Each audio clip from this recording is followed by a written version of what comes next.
City న్యూస్కు స్వాగతం. కట్టుదిట్టమైన భద్రతల మధ్య జూన్ 4న నిర్వహించే ఓట్ల లెక్కింపునకు అన్ని భద్రతా చర్యలు తీసుకుంటున్నట్లు జిల్లా ఎన్నికల అధికారి జిల్లా కలెక్టర్ డికే బాలాజీ తెలిపారు.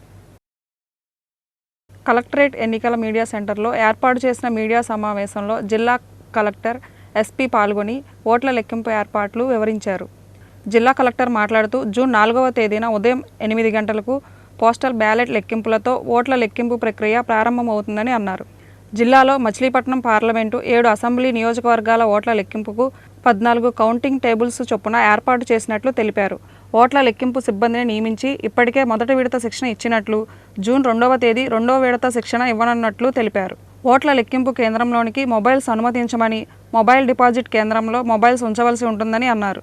ప్రజాస్వామ్యంలో ప్రజలే సార్వభౌములు, ప్రజల తీర్పును గౌరవించాలని, ఫలితాల పట్ల రాజకీయ పక్షాలు సంయమనం పాటించాలని సూచించారు. జిల్లా ఎస్పీ అదాన్ నయీం అసీం మాట్లాడుతూ ఓట్ల లెక్కింపు సందర్భంగా శాంతి భద్రతలకు భంగం కలిగించే వారిపై కఠిన శిక్షలు తీసుకుంటామని అన్నారు. 144 సెక్షన్ 30 అమలులో ఉందన్నారు. డిఆర్ఓకే చంద్రశేఖరరావు, కలెక్టరేట్ ఎన్నికల విభాగం సమన్వయ అధికారి దుర్గా కిషోర్ పాల్గొన్నారు. మన ఎన్నికల్లో చివరి దశ, తుది దశ కౌంటింగ్కి సంబంధించి అందరికీ కొద్దిగా సమాచారం అందజేయాలి అనుకుంటున్నాను. మొట్టమొదటిగా మీ అందరికీ తెలిసినట్టు జూన్ 4వ తేదీ కౌంటింగ్ జరగబోతుంది. అన్ని అసెంబ్లీ కాన్స్టిట్యుయెన్సీస్ కౌంటింగ్ కూడా కృష్ణా జిల్లాకు సంబంధించి కృష్ణా యూనివర్సిటీలో సింగిల్ లొకేషన్లో జరుగుతుంది. ఆ రోజు మార్నింగ్ 8 AM పోస్టల్ బ్యాలెట్ లెక్కింపుతో కౌంటింగ్ స్టార్ట్ అవుతుంది. అయిన తర్వాత 8:30కి ఈవీఎం కౌంటింగ్ స్టార్ట్ చేస్తాము. సో ప్రతి అసెంబ్లీ సెగ్మెంట్ కానీ అసెంబ్లీ కాన్స్టిట్యుయెన్సీ కానీ మనం 14 కౌంటింగ్ టేబుల్స్ పెట్టడం జరిగింది. దానికి అవసరం ఉన్న కౌంటింగ్ స్టాఫ్ని already first randomisation, second randomisation చేసి అపాయింట్మెంట్ ఆర్డర్స్ ఇవ్వడం జరిగింది. వాళ్ళందరికీ కూడా first round of training complete చేశాము. సెకండ్ రౌండ్ ఆఫ్ ట్రైనింగ్ రేపు ఉంది. ఈసారి ఈవెన్ క్యాండిడేట్స్కి, కంటెస్టింగ్ క్యాండిడేట్స్ మళ్ళీ వాళ్ళ ఏజెంట్స్ కూడాను అవగాహన కల్పించే ఉద్దేశంతో వాళ్ళు కూడా రేపు ఒక ట్రైనింగ్ పెడుతున్నాము మచిలీపట్నంలో. సో ఇంకా లా అండ్ ఆర్డర్కి వస్తే కౌంటింగ్ అనేది చాలా పీస్ఫుల్గా జరగాలి. So I request all the contesting candidates and all their supporters, followers. So ఎన్నికల్లో, ఈ ప్రజాస్వామ్యంలో ప్రజలే సార్వభౌములు కనుక ప్రజల తీర్పును మనము గౌరవించాలి. దాన్ని మనము పాజిటివ్గా, స్పోర్టివ్గా తీసుకోవాలి. ఎలాగ ఒక క్రికెట్ మ్యాచ్లో ఎవరు గెలుస్తారు, ఎవరు ఓడిపోతారు అనేది మనం చెప్పలేము. ఇక్కడ కూడాను ఎవరు గెలుస్తారు, ఎవరు ఓడిపోతామని చెప్పలేము. సో దీన్ని పాజిటివ్గా తీసుకునేది ఒకవైపు అయితే, లైఫ్ ఈజ్ బిగ్గర్ దాన్ ఈ ఒక్క ఎలక్షన్. సో దానికోసం దయచేసి మీరు దాన్ని పాజిటివ్గా, స్పోర్టివ్గా తీసుకుంటూ ఇదే అంతం అని అనుకోకుండా ఎమోషనల్గా దానికి రియాక్ట్ అవ్వకుండా ర్యాషనల్గా రియాక్ట్ అవ్వాలి అని కోరుకుంటున్నాను. కంటెస్టింగ్ క్యాండిడేట్స్కి మళ్ళీ ఎవరెవరు లీడర్షిప్ రోల్స్లో ఉన్నారో మీకు ప్రత్యేకంగా విజ్ఞప్తి ఏమంటే, మీ కాడర్ సహన కోల్పోకుండా ఉండాలి అనే మెసేజ్ కూడా కంటెస్టింగ్ క్యాండిడేట్స్ అందరూ ఇవ్వాలి. వాళ్ళకి సపరేట్గా నేను మీటింగ్స్లో కూడా అందరికీ కూడా విన్నవించుకోవడం జరిగింది. సో ఇప్పుడు యంత్రాంగం తరపున అయితే లా అండ్ ఆర్డర్ వరకు చాలా ఫర్మ్గా ఉన్నాము. సో ఎట్టి పరిస్థితుల్లో కూడాను శాంతి భద్రతలకి ఎవరైనా భంగం కలిగించే ప్రయత్నం చేస్తే వాళ్ళపైన తగు చర్యలు ఖచ్చితంగా తీసుకుంటాము. There is no escape from that. ఒక్కసారి ఎలక్షన్ టైంలో మీరు పొలిటికల్ రైటింగ్ కానీ ఇంకొకటి కానీ జరిగి కేసు బుక్ చేస్తే that becomes a very serious problem. అది మళ్ళీ ఆ అఫెన్స్ డ్రాప్ అవ్వడం కూడా అంత ఈజీ కాదు. సో దయచేసి మేము జిల్లా యంత్రాంగం నుంచి మాత్రం చాలా ఫర్మ్గా ఉన్నాము. సో అందరూ కూడా దీన్ని రెస్పెక్ట్ చేయాలి అని కోరుకుంటున్నాను. సో అందరు చోట్ల స్ట్రాంగ్ స్పెషల్ టీమ్స్, క్యూఆర్టీస్ ఈ రోజు నుంచి స్టార్ట్ అవుతున్నాయి. All officers have been told to do night rounds clearly ఈ రాత్రి నుంచి. మరి అందరికీ, ప్రజానాయకులకి, పబ్లిక్కి మన తరఫున చాలా హృదయపూర్వక అప్పీలు, శాంతి భద్రత మెయింటైన్గా చేయాలి. We have very clear instruction, maximum force can be utilized in case any problem will be coming.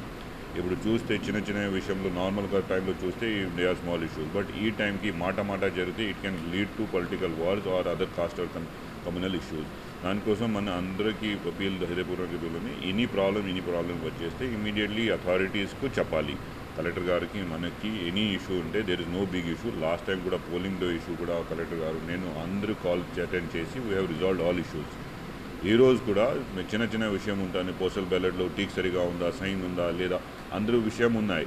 But directly అక్కడ ఏఆర్ఓతో మాట్లాడి కలెక్టర్ గారు అక్కడ ఉంటారు. Any problem is there, they definitely will resolve. But గలాటా చేయకూడదు, unnecessary, don't create law and order. किसी भी not in a single circumstance will allow counting to stop. Counting it is a continuous process. Last time kuda Dedola, thanks to God and all public of Krishna district, there was no stopping in polling, no repoll, not a single machine stopped for even in a minute. Ee time kuda counting will be a continuous process. Morning 8 o'clock nunchi start out till it is not completed, we will not allow anybody to interfere. Morning nunchi 6 o'clock before only all polling officers, agents will be reaching into the venue.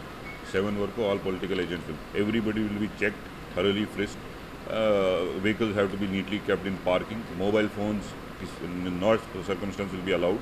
We are appealing not to bring mobile phone to the venue. లేకుంటే అక్కడ ఉంటే మా collector already 7 mobile centres కోసం అక్కడ has arranged 7 places where mobiles can be kept. But మన appeal ఉంది because mobile is a costly item, better not to bring it only. In case you are bringing it, keep it outside, don't take it inside. దాంతో పాటు we are putting breath analysers కూడా. Anybody మందు తాగేసి అక్కడ వచ్చేస్తే he will be immediately escorted out from the area. అక్కడ గలాటా చేస్తే, మెష్ టచ్ చేస్తే, అన్నెసెసరీ ఆర్గ్యుమెంట్లు చేస్తే we will escort them out. మనకి ఎక్స్ట్రా ఒక పారామిలిటరీ కంపెనీ వస్తున్నారు, దట్ ఆన్ 3rd, అది కూడా అక్కడ వాడటం జరిగింది. So they will not listen to anybody creating any kind of confusion. Even single EVM also, everybody will be carrying it in the presence of a paramilitary force. So ఏమైనా doubt ఉంటే లేకుంటే anybody will not have any suspicion. Everything is being done in a transparent and accountable manner.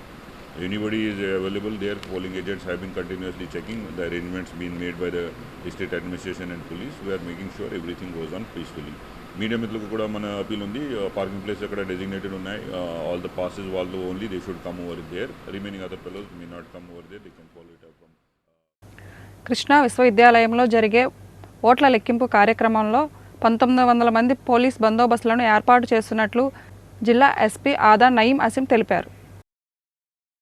Machilipatnam Krishna విశ్వవిద్యాలయంలో జరిగే ఓట్ల లెక్కింపునకు 1900 మంది పోలీసులతో బందోబస్తు ఏర్పాటు చేసినట్లు ఎస్పీ ఆదా నయీం అసీం తెలిపారు. పెనమలూరు, గుడివాడ, మచిలీపట్నం, గన్నవరం నియోజకవర్గాలను సమస్యాత్మక నియోజకవర్గాలుగా గుర్తించామన్నారు.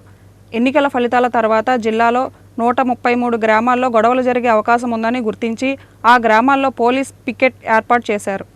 ఇందులో 1300 మంది పోలీస్ అధికారులు సిబ్బందిని ఓట్ల లెక్కింపు కేంద్రం దగ్గర, మిగిలిన 600 మందిని ఇతర ప్రాంతాల్లో విధులను కేటాయించమన్నారు. ఓట్ల లెక్కింపు జరిగే కృష్ణా విశ్వవిద్యాలయంకు 2 కిలోమీటర్ల పరిధి వరకు రెడ్ జోన్గా ప్రకటించామన్నారు. లెక్కింపు సమయంలో శాంతి భద్రతలకు విఘాతం కలిగించే వారిపై కఠిన చర్యలు తీసుకుంటామని ఆయన హెచ్చరించారు. హనుమాన్ జయంతి సందర్భంగా సువత్సల సమేత ప్రసన్నాంజనేయ స్వామి కళ్యాణం ఘనంగా నిర్వహించబడింది. హనుమాన్ జయంతి మహోత్సవాలు పరాస్పేట శ్రీ సువత్సల సమేత ప్రసన్నాంజనేయ స్వామి దేవస్థానంలో ఘనంగా నిర్వహించబడుతున్నాయి. అందులో భాగంగా ఆలయంలో స్వామివారి శాంతి కళ్యాణం అత్యంత వైభవంగా నిర్వహించారు. కళ్యాణం సందర్భంగా తొలుత స్వామివారికి పలు రకాల ద్రవ్యాలతో అభిషేకాలు, తమలపాకు అర్చన మరియు పూలాభిషేకం తదితర కార్యక్రమాలు చేపట్టారు. ఈ వేడుకలను వీక్షించడానికి భక్తులు పెద్ద సంఖ్యలో ఆలయానికి తరలివచ్చారు. భక్తులకు ఎటువంటి అసౌకర్యాలు కలగకుండా అన్ని ఏర్పాట్లు చేసినట్లు ఆలయ నిర్వాహకులు తెలియజేశారు. ఒక భక్తుడుగా ఉండి అంతకంటే ఎక్కువ స్థానాన్ని సంపాదించిన వారు మారుతి. భక్తులు ఎవరైతే తనను నమ్ముకుంటారో వారికి అందరికీ కూడా ఆశ్రయపూర్వకంగా ఉండేవాడు ఆంజనేయ స్వామి.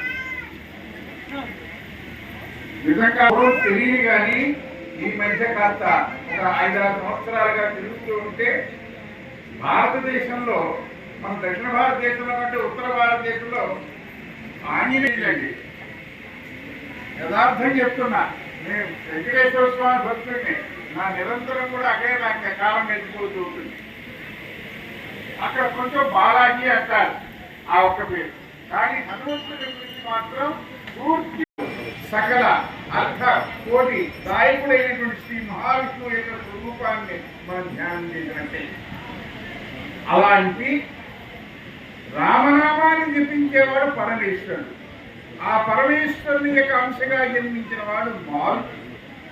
సాక్షాత్ శివాంశ సంభూతుడు మారుతి. ఆయన అవతార పురుషుడు కాదండి, నిరంతరావతార పురుషుడు. ఎందుకంటే మిగతా దేవుళ్ళ గురించి మనం ఏదో ఒక కార్యార్థం ఒక రూపాన్ని ధరించి ఇక్కడ అవతరించి మళ్ళీ ఆ కార్యక్రమం పూర్తవడంతో వెళ్ళిపోయాడు. జ్యోతిబా పూలే విజ్ఞాన కేంద్రం ఆధ్వర్యంలో పెనుబోతు వెంకటేశ్వరరావు స్మారక రెగ్యులర్ మెడికల్ క్యాంపును నిర్వహించారు. బుట్టైపేటలోని ప్రజా ఆరోగ్య వేదిక జ్యోతిబా పూలే విజ్ఞాన కేంద్రం ఆధ్వర్యంలో పెనుబోతు వెంకటేశ్వరరావు స్మారక రెగ్యులర్ మెడికల్ క్యాంప్ నిర్వహించారు. ఈ క్యాంపులో బీపీ, షుగర్, ఫిట్స్, పక్షవాతం వ్యాధులకు పరీక్షలు జరిపారు. బీపీ, షుగర్, ఫిట్స్ మరియు పక్షవాతం ఉన్నవారికి రిపోర్ట్లను పరిశీలించి 2 నెలలకు సరిపడా మందులన్నీ 200 రూపాయలకి అందజేశారు. ఈ మెడికల్ క్యాంపులో గోపాలం శివనారాయణ, కుప్ప రామశాస్త్రి, పి సురేష్ చంద్రారెడ్డి, డిఆర్కే ప్రసాద్ తదితరులు వైద్యులు పలువురికి పరీక్షలు నిర్వహించారు. జ్యోతిబా పూలే విజ్ఞాన కేంద్రం కన్వీనర్ పి నాగయ్య, ఎండి యూనస్, కేజీ బాబులు, సిపిఎం నాయకులు వై వెంకటేశ్వరరావు, నరసింహారావు, పోలినాయుడు కార్యక్రమాన్ని పర్యవేక్షించారు. బుట్టాయిపేటలోని జ్యోతిబా పూలే విజ్ఞాన కేంద్రంలో ప్రజారోగ్య వేదిక మరియు జ్యోతిబా పూలే విజ్ఞాన కేంద్రం పెనుబోతు వెంకటేశ్వర స్మారక రెగ్యులర్ మెడికల్ క్యాంపు ఈరోజు జరిగింది. ఈ క్యాంపులో బీపీ, షుగర్, మూర్ఛ, పక్షవాతం ఈ 4 వ్యాధులకు మాత్రమే చూశారు. దరిదాపుగా 210 మందికి వైద్య సేవలు ఈరోజు అందించడం జరిగింది. ఈ క్యాంపు ప్రతి 2 నెలలకు ఒకసారి మొదటి ఆదివారం జరుగుతుంది. ఈ క్యాంపులో doctor D R K Prasad, doctor Shankaranand, doctor Suresh Chandrareddy, doctor Manasadevi, doctor Shastri గారు వీరంతా పాల్గొని వైద్య సేవలు అందించారు. కాబట్టి ఈ వైద్య సేవల్ని ప్రతి 2 నెలలకు ఒకసారి మొదటి ఆదివారం జరుగుతుంది. కాబట్టి మచిలీపట్నం పరిసర ప్రాంత గ్రామ ప్రజలందరూ కూడా ఈ వైద్య సేవలను వినియోగించవలసిందిగా విజ్ఞప్తి చేస్తున్నాం. సిటీ న్యూస్ సమాప్తం.